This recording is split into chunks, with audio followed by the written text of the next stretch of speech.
This program was recorded prior to the weekend of the Formula One Australian Grand Prix. This family has had the best time ever. But maybe it wasn't the best time ever if your name is Max Verstappen.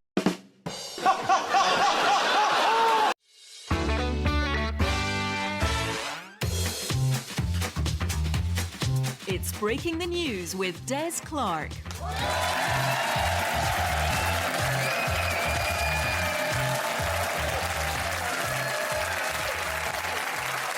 I'm Des Clark, and this is Breaking the News, a show that breaks the week's news and asks four opinionated panellists to put it back together again. And once again, we are coming to you from the heart of the Glasgow International Comedy Festival.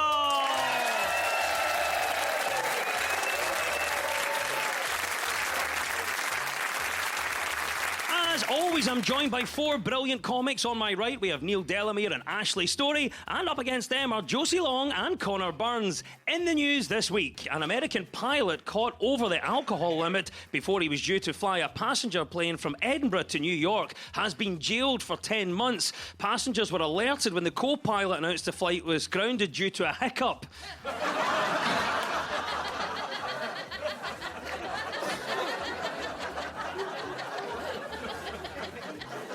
Which was followed by another hiccup, and then the dry bulk. Bakery chain Greggs had to shut some of its stores due to an issue accepting payments this week after several customers in East Kilbride tried to trade their kids for a sausage roll.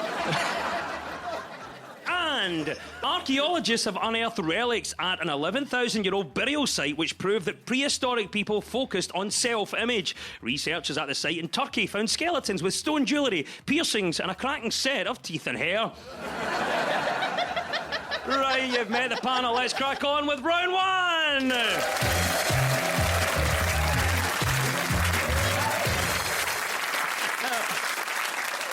This is the Broken News round, where our teams have to guess two major stories of the week that have been mashed together into one single news headline. So, Neil and Ashley, can you tell me what this is all about? Rishi Sunak has thanked Russians for their trust and support. The suggestion is that it's just a handful of MPs. But with all his main rivals either dead, in prison, in exile or banned from standing, Conservative MPs should stop it. That was the abrupt message from the Business Secretary. Vladimir Putin.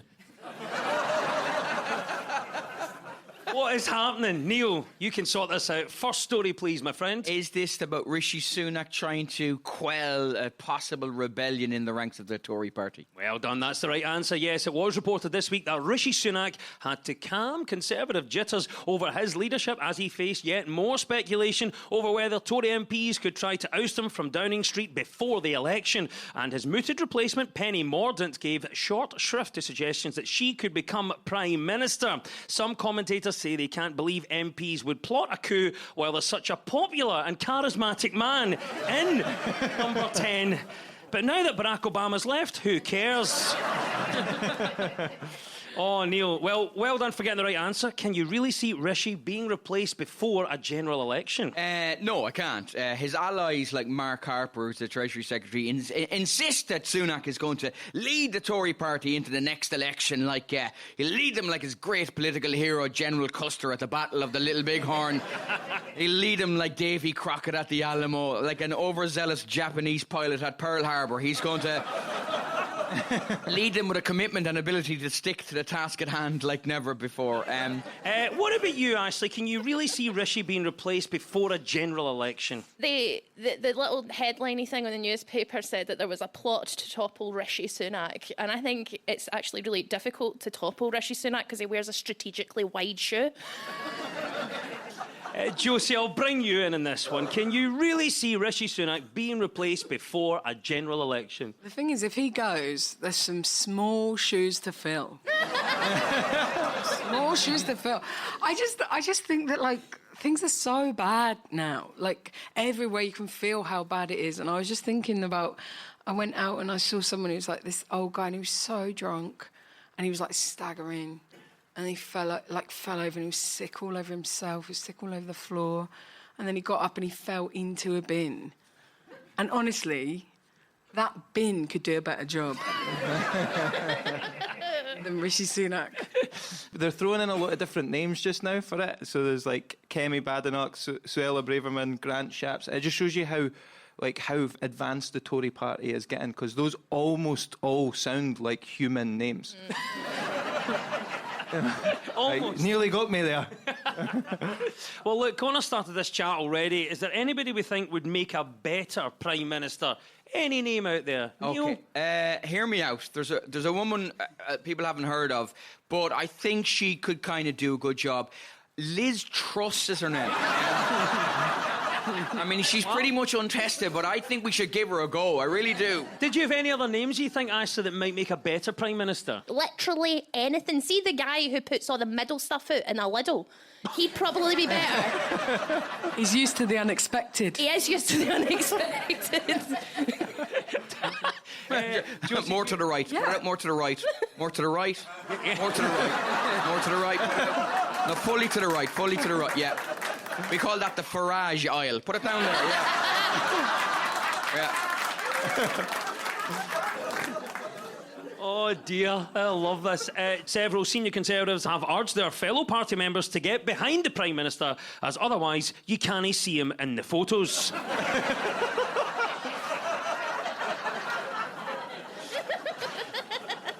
Right, it's over to you, Josie and Connor. What was the other story we were after?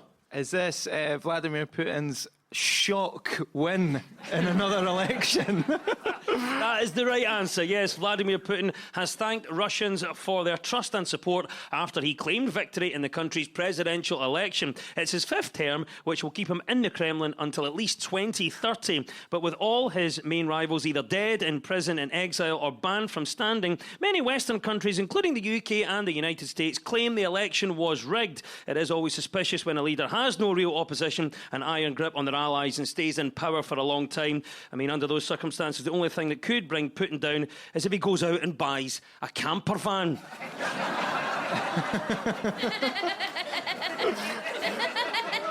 Nobody can get one, all I'm saying. No, but it was interesting because Zelensky from Ukraine came out and said that he'll only feel like justice has been served when he sees Putin sitting in the dock at The Hague. And, you know, it was amazing. I didn't even know he was an Otis Redding fan.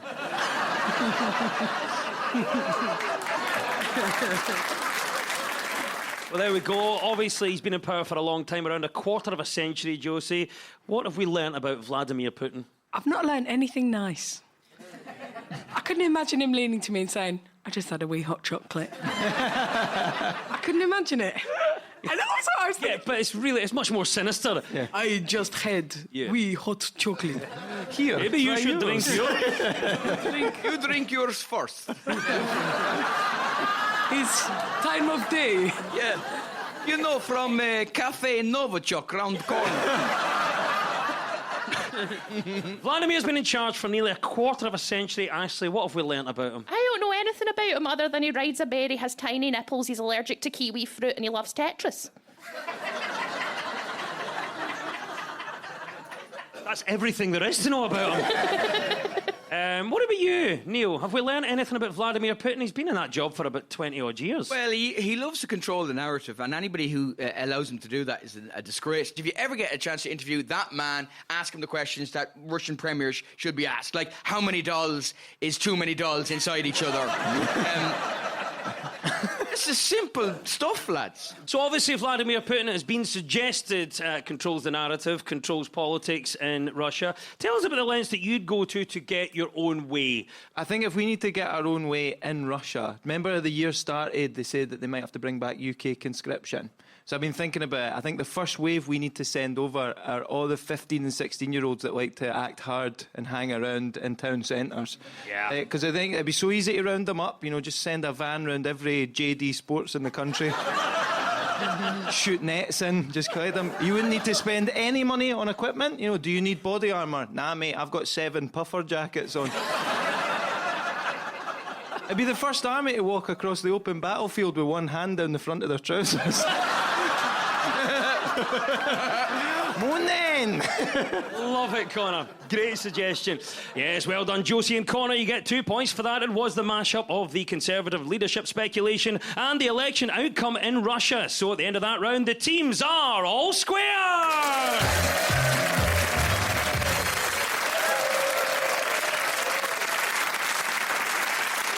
Now, much of our news is about public opinion, so to find out what stories people are talking about, we spoke to two friends of the show, writer and presenter Alistair Heather and journalist and YouTuber Claire Johnson. So, Josie and Connor, what do you think Alistair is on about here?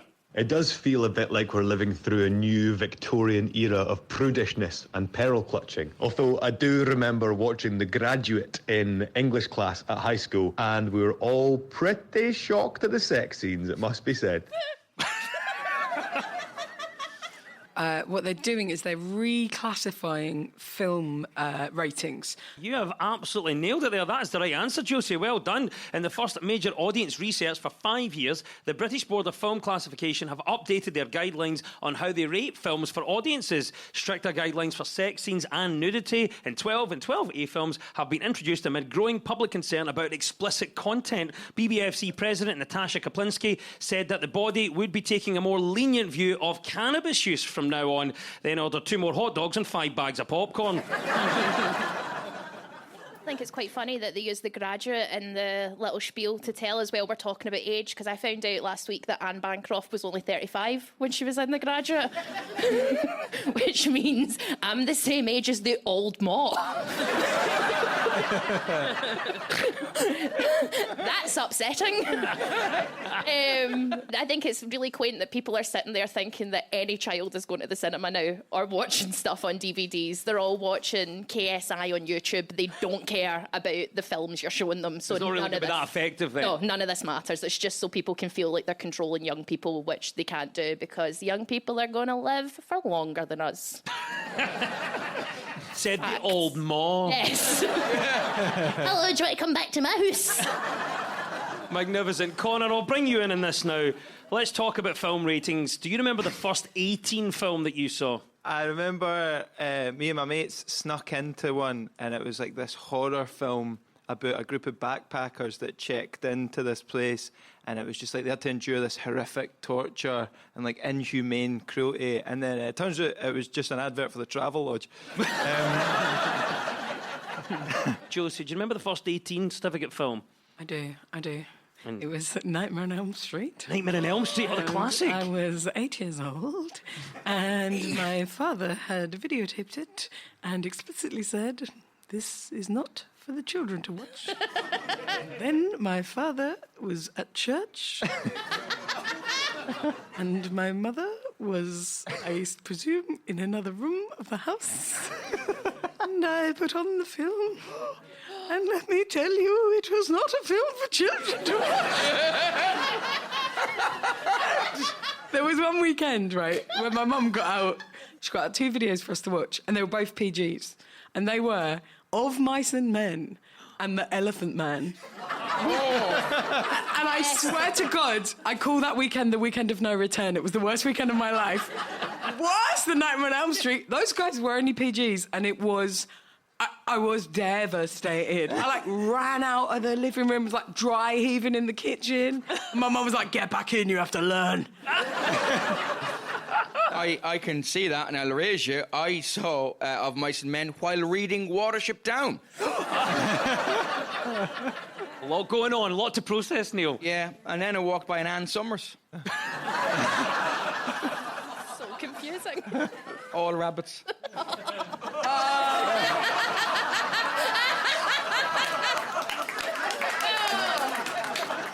Connor Barnes. Have you killed it, Lenny? No, I've just taken the battery out.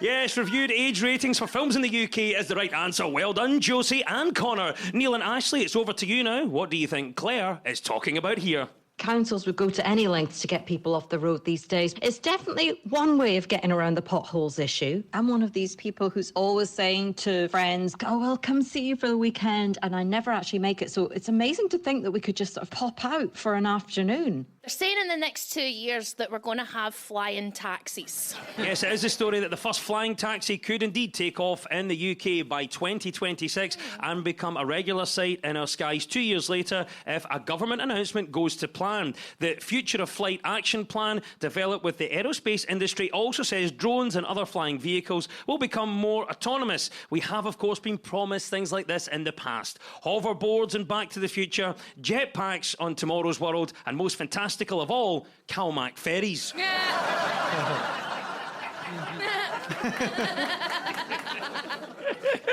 Oh, Ashley, well done for getting the right answer. What do you think then? Would you use a flying taxi? Well, I'm excited. I can't wait to be told by a guy called Malky that women aren't funny while I'm in the clouds. That'll be... so... That's the end of the road here. Neil, what about you? Big story this week. Would you use a flying taxi? Well, they'd be very hard to hail.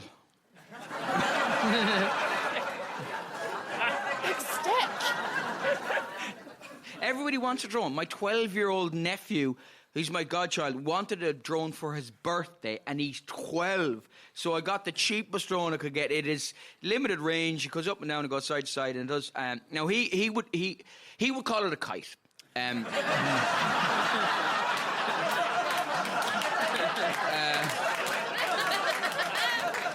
I would say paper drone, and he's always asking me questions. How high will it go? I don't know. How long is a piece of string? Just think it's wild that we live in a world where instead of fixing the potholes, we're going drones. To be fair... Let's just go up there. To be fair, there's potholes on my street that I think a drone would have to refuel halfway over. There's a pothole on my street. I looked into it the other day and I saw a kangaroo looking back at me. I think it does sound exciting because you'll be there'll be this thing outside your door, and you'll be thinking, is it the donuts being delivered or is it a targeted assassination? I don't know. I just like the confidence that we have that we think we can make flying taxis work when we currently have trains with toilet doors that you have to push a button and just hope it locks. Danger P. Yeah. I know, yeah. Yes, the arrival of flying taxis mean the end of saying to the driver, I'll just dive out here, mate.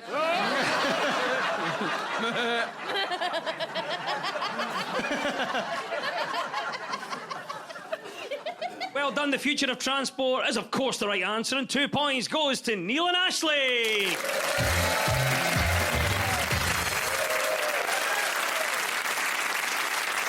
Listening to Breaking the News from BBC Radio Scotland with me, Des Clark. Now, this round is all about who's in the news. I will play you a clip of a mystery person. All you have to do is tell me who it is. So, Neil and Ashley, you're up first this time. Who is this? Hey, 1 minute, like I'm a member of a very successful rock band, and people are hanging on to my every word, cheering along and singing along with me. And the next minute, I'm in the House of Commons. Is that Pete Wishart? What a great shout that is. Yeah, that's been big this week. Pete Wishart is the SNP's longest-serving MP and has distanced himself from the party's election message. At the weekend, First Minister Humza Yousaf called on members to make history by making Scotland Tory-free. But Mr Wishart branded the message unhelpful, adding that he would not use any Tory-free rhetoric in his campaign. Pete Wishart is one of only a few MPs who have also been involved in the music business. Wishart is a keyboard player who played with Runrig. Tory MP and guitarist David Morris played with Rick Astley, and former Lib Dem MP Lemba Opic played with the Cheeky Girls.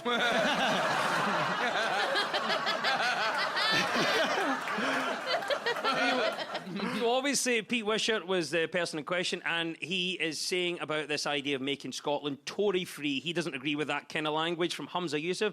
What do you think of Humza Yousaf's language, Ashley? I think that Hamza should watch his language or he might get done in a hate crime bill, because Tories can't help being Tories. They were born that way. # Lady Gaga.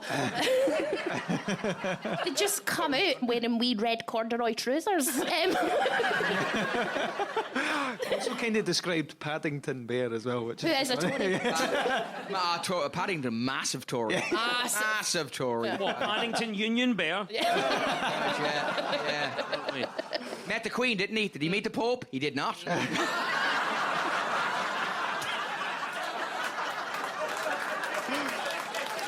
Common knowledge. What did he eat? Marmalade. What colour was that?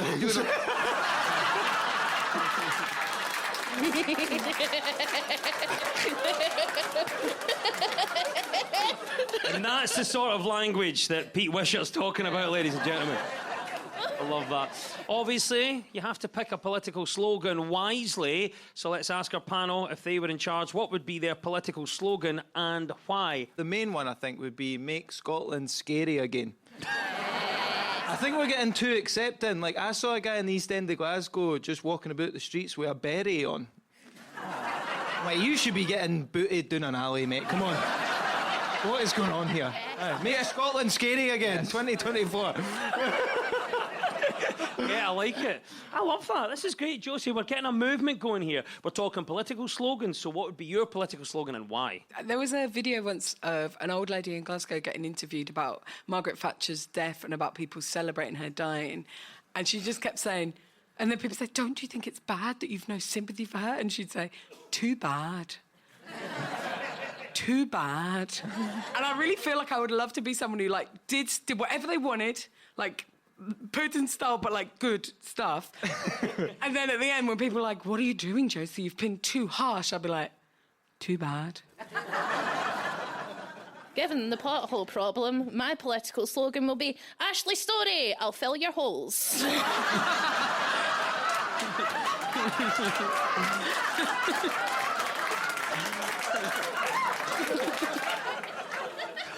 Yes, 2 points to Neil and Ashley. That was the SNP MP, Pete Wishart. Right, it's over to you, Josie and Connor. It's your turn. Who is this and why are they in the news? They're very restrictive. And I just thought, we're shooting this for 6 months. I can't. So I grew my own. It's quite a fantastic moustache. You know, I was very proud of it. Is this Ewan McGregor talking about how Scottish people always like to tell him to remember where he came from? Yes, it is Ewan McGregor. The actor has opened up about leaving Scotland at the age of 17, admitting that he's been slammed in the past for forgetting his roots. The Trainspotting star revealed that he's often told to remember where I come from, but reassured fans he is Scottish wherever I am in the world. He also said it was hard to leave. There's a sense that you're turning your back. Are you surprised at people commenting on Ewan McGregor's Scottishness? Well, speaking as a Glaswegian,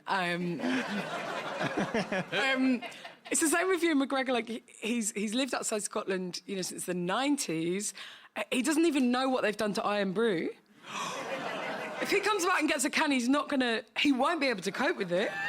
What do you think about this then, Neil? Are you surprised at people commenting on Ewan McGregor's Scottishness? No, it's a Scottish thing. It's an Irish thing as well. It's a small country thing. We don't want you getting above yourself, and it's a Celtic thing. I'll give you an example. I have done 2 triathlons in my life. I did one in the US, and everybody in the street was going, "You got this! You got this!" Can you imagine if you ran anywhere in Scotland or Ireland and people on the street shouted, "You got this"? The only time a Scottish person or an Irish person shouts, "You got this," is in a sexual health clinic.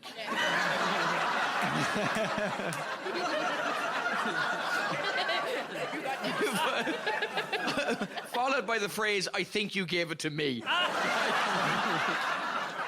That's what you'd expect. We're talking about sense of belonging. So when do you most feel like where you're from? There was one, I was up in Aberdeen behind a white van, and it was dirty, and someone had wrote in the dirt on the back of the van, "honk for a wave." Right, and then underneath it, the driver had written, "don't bother." Which is amazing. Because he could have just wiped it off. Right, he went out of his way to be completely miserable.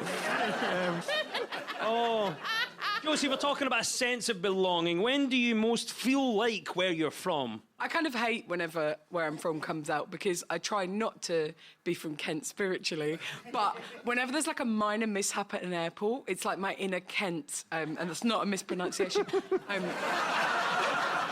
It comes out and they'll be excuse me, it's just I'm from Kent, so this actually can't happen to me. That's very convincing as well. If it makes you feel better, I'm from Edinburgh, so Kent is just past tense of to know. Beautiful. I can't exactly what you were talking about there. Do you think Superman just knew everything? Hi, Clark Kent. Ashley, what about this? We're talking about the sense of belonging for Ewan McGregor, but when do you most feel like where you're from? I think the most I've ever felt like an East End Glaswegian from the Calton is I went to a very fancy restaurant in London and they had shellfish and I had scallops and oysters, and at the end I said, can I keep the shells to give to my auntie as an ashtray?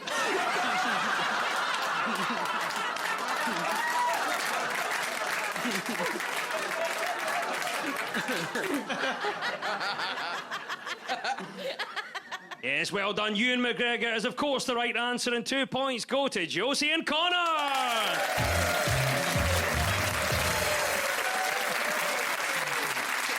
And it's time now for our final quick-fire round, which is all about deciphering the numbers in the news. I will read out a headline. All the teams have to do is fill in the blanks. So get ready, teams. When we run out of time, you'll hear this. I wouldn't touch it with a barge pole.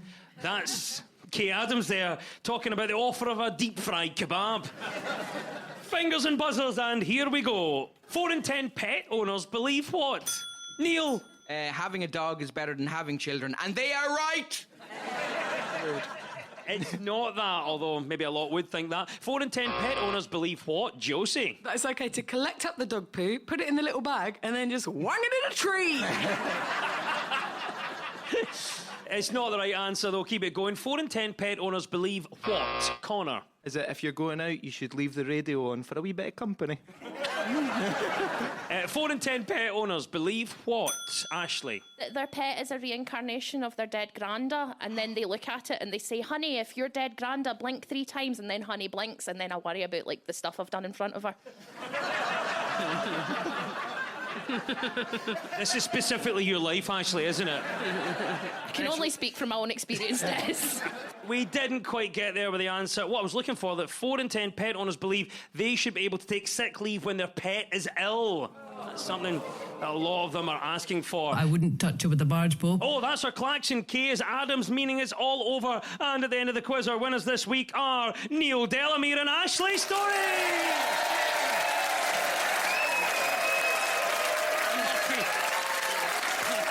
Commiserations to our runners-up. Let's hear it for Josie Long and Connor Byrne.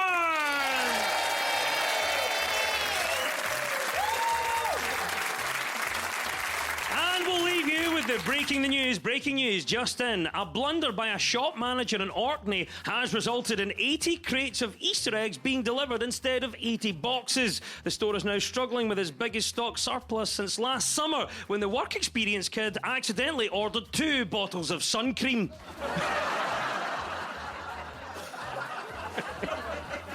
A curry daft Scot has turned his garden shed into one of the UK's most remote takeaways. David Gill's Black Rock Takeaway is nestled in the trees high above Loch Awe, around 27 miles from Oban. If you try to order from there and Deliveroo, the app just says, get it yourself. And Shigeshi Nagishi, the entrepreneur who invented the world's first karaoke machine, has sadly died at the age of 100. The service was a sombre affair until the priest said ashes to ashes, and the mourners instinctively sang funk to funky. The news is broken. I've been Des Clark.